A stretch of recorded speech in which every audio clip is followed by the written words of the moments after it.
Bonjour tout le monde, me voici aujourd'hui avec une nouvelle invitée, je te laisse te présenter. Bonjour Julie, merci de m'avoir invitée, j'adore ton émission axée sur les femmes.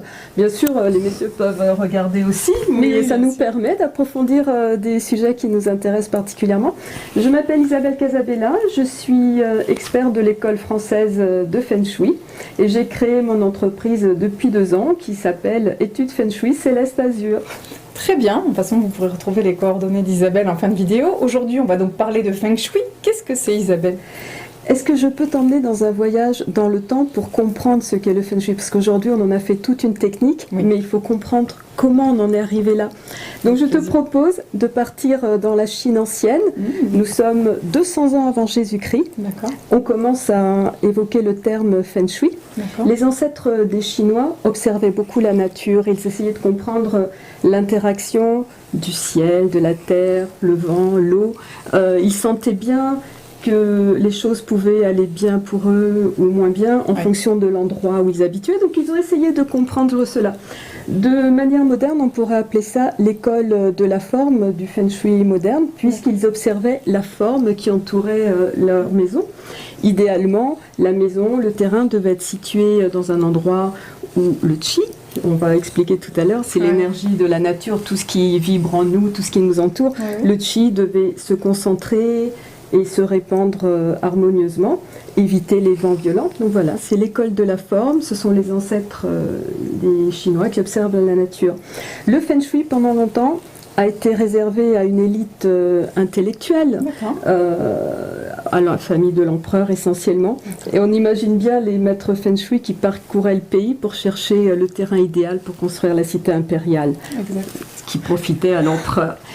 Le Feng Shui était appliqué aussi aux sépultures, puisque en tradition chinoise, l'âme après la mort se divise.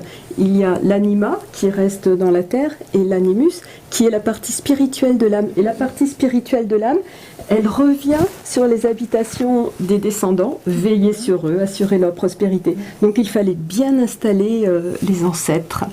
Donc les sépultures étaient importantes, bien sûr la sépulture de la famille de l'empereur en priorité. Il y a des sépultures très célèbres, des tombeaux vraiment célèbres visités en Chine. Le Feng Shui, bien sûr, peu à peu, cette connaissance s'est répandue à la population dans une forme simplifiée. On n'a pas tout révélé. Ce qui était réservé aux empereurs n'a pas été révélé. Malgré tout, la population a pu construire des villes, des quartiers entiers en fonction des préceptes du Feng Shui. On en arrivait à des refus de construction. Si tu demandes de construire une maison et qu'elle va déstabiliser l'harmonie du quartier qui s'est installé depuis des années, on te la refusera. Ce qui est logique pour les personnes qui étaient là. Ça fait partie d'une culture en fait, ils l'ont complètement intégré à leur manière de vivre. Bien sûr, parce que les Chinois visent essentiellement à assurer leur prospérité et celle de leurs descendants. Et le lieu où tu habites et le quartier ont beaucoup d'importance. Après, bien sûr, ça impacte la santé aussi et ton énergie en général. Cette tradition de construire les quartiers, tu te doutes bien que dans la Chine moderne, ça s'est perdu. Maintenant, on construit comme partout, on construit, on peut, ça rapporte de l'argent. Et aujourd'hui, le Feng Shui, il est essentiellement utilisé dans le monde de la finance. Pour rapporter de l'argent. Et c'est apparemment très efficace. Vu la réussite de la Chine, on pourrait prendre modèle si on ne vise que le côté financier, matériel, la réussite matérielle. Et je ne sais pas si tu souhaites qu'on parle un peu du Feng Shui moderne appliqué au monde des finances. Mais bien sûr. Là, on quitte le monde naturel. Dans le monde de la finance, je te disais, on pouvait utiliser le Feng Shui pour construire des quartiers. Aujourd'hui, il va être utilisé pour construire des immeubles, surtout des banques, des immeubles très modernes, des entreprises, pour assurer la prospérité de l'entreprise. Je l'ai fait, bien sûr, dans un esprit positif, trouver le meilleur terrain, comme pour la cité impériale, orienter au mieux. Être visible aussi, parce être visible, tout ça a de l'importance. Mais il y a le côté obscur de profiter des énergies pour soi. au détriment de l'autre. D'accord. Et on va orienter les immeubles. Pour ça, ils font appel à des experts, des maîtres Feng Shui carrément vraiment reconnus, pour orienter l'immeuble, pour qu'il soit favorable à l'entreprise qui s'installe. Mais si en plus il peut être défavorable à ceux qui étaient sur place, d'accord. Et on peut voir sur Internet des images d'immeubles modernes avec ce qu'on appelle les charchis.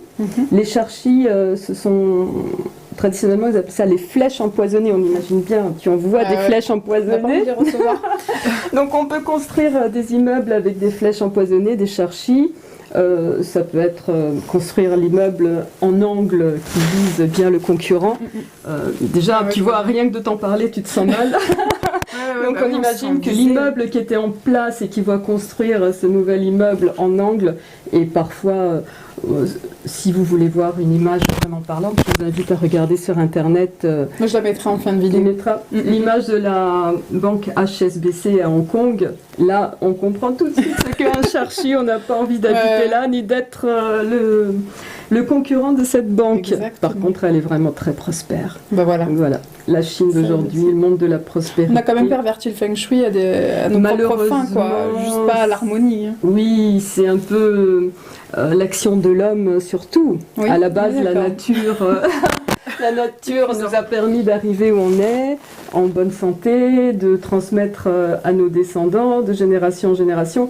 Mais bien sûr, on se croit plus fort et plus intelligent et on veut toujours plus.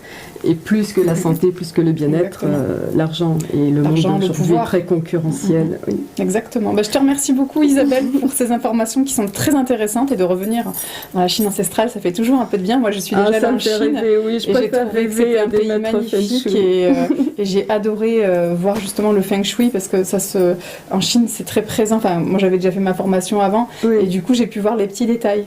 Merci beaucoup Isabelle. Merci Julie. Merci à vous de nous avoir écoutés. On vous dit à très vite. Au revoir.